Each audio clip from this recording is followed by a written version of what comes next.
مرحبا، معكم مدرس سامي حسن من مدرسة إدراج الورد الخاصة.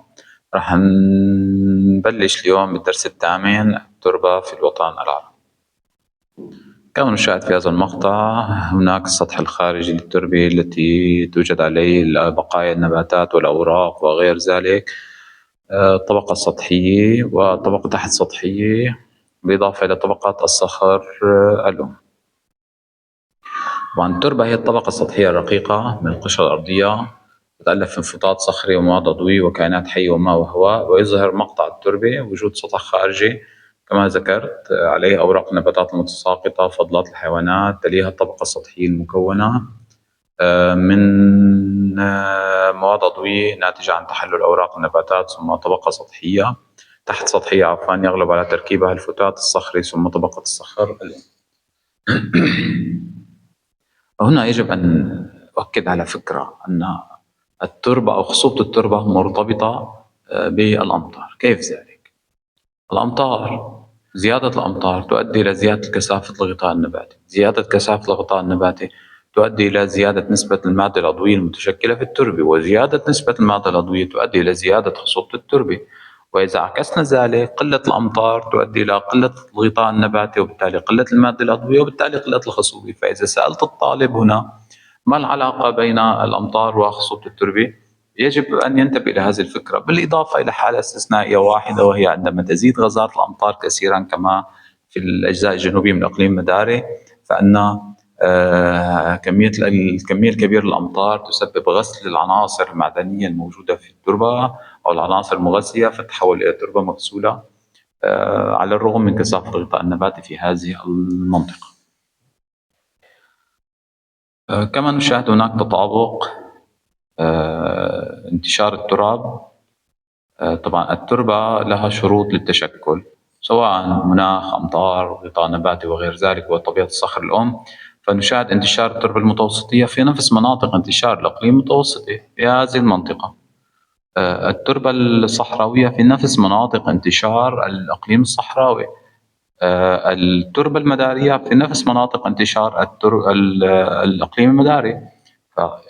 فالطالب هنا يجب أن يربط هذه الأفكار جيدا لتسهيل عملية الدراسة. فكما ذكرت، يرتبط توزع التراب بالأقاليم المناخية وبعمليات أخرى كالحت والترسيب وغير ذلك. التربة المتوسطية، الانتشار، مفتاح الطالب هو كلمة متوسطية. في نفس مناطق المطلة على البحر المتوسط، السهول الساحلي المتوسط يجي، والمطلة في بلاد الشام، برقة في ليبيا، المغرب العربي، سواحل المغرب العربي والسفح المطلة عليها. وهذه التربة من التراب الغنية بالمواد العضوية، غنية بالمواد العضوية بسبب كثافة الغطاء النباتي. كما ذكرت، المحاصيل هي تصلح لكل المحاصيل، خضار، أشجار مثمرة. ومن أهم المشكلات التي تعاني منها الانجراف التربي، والانجراف دائما بسبب تأثير الإنسان السلبي، تقهر الغطاء النباتي الغابة نتيجة القطع الغابات، حرائق وغير ذلك. وعندما تأتي الأمطار وبسبب الانحدار الشديد، تكون التربة قد فقدت الجذور التي تثبتها فتنجرف، وبالتالي نخسر هذه التراب، وتخرج المنطقة من الاستثمار الزراعي ويتراجع الإنتاج الزراعي، ويحدث لدينا مشكلة في الغذاء، وطبعا بطالة وفقر وهجرة وغير ذلك. بالنسبة لي طبعا هذه صورة للانجراف التربي. بالنسبة للتربة الصحراوية تغطي 85% من مساحة الوطن العربي، وهي نفس مناطق انتشار الإقليم الصحراوي الممتد من المحيط الأطلسي غربا إلى الخليج العربي شرقا، ويرتبط وجودها بمناخ حار جاف. وهي من أفقر التراب، أفقر التراب بالمواد العضوية لأنها أفقر المناطق بالغطاء النباتي، وأفقر المناطق بالغطاء النباتي لأنها الأقل أمطارا كما ذكرت. طبعا هناك بعض التراب في الواحات صالحة للزراعة بسبب وجود المياه أيضا، وينتشر في بعض المناطق الأخرى الكثبان الرملي والصحراوي والحيوي. طبعا هذه التربة معظمها غير صالح للزراعة باستثناء بعض الأودية وبعض الواحات. طبعا هجرة الكثبان الرملية يحاول بعض الحكومات تثبيتها كزراعة المصدات الريحية هلا الحل المذكور برش الكثبان الرملي بالاسفلت هو حل غير جيد بيئيا، لذلك يجب اللجوء الى تثبيتها من خلال زراعة النباتات الرعوية المتكيفة مع البيئة أفضل من رشها بالإسفلت والتي يؤدي إلى ضرر بالبيئة الحيوية لهذه المنطقة.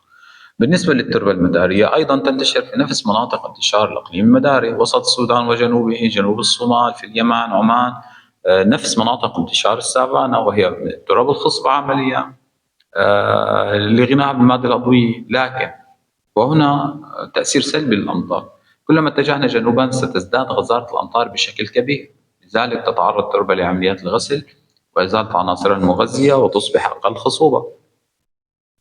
التربة اللحقية، لهذه التربة اللحقية مرتبطة بالفيضان، بالسهول الفيضية، بالأنهار، لذلك هي تنتشر حيث توجد أنهار في الوطن العربي، والأنهار قليلة، والأنهار الكبرى نيل ودلتا، دجلة، الفرات، سنغال، أم الربيع، العاصي، الليطاني، وغيرها من الأنهار. طبعا تربة غنية بالعناصر المعدنية، ترتفع في نسبة الأملاح قرب المصبات، السبب هو التصريف السيء والحرارة العالية. تصلح لجميع الزراعات إذا رشد فيها الري وصرفت المياه الزائدة واستخدمت الأسمدة، وخاصة الأسمدة العضوية. من المشكلات التي تعاني منها الترب في الوطن العربي هي مشكلة التصحر.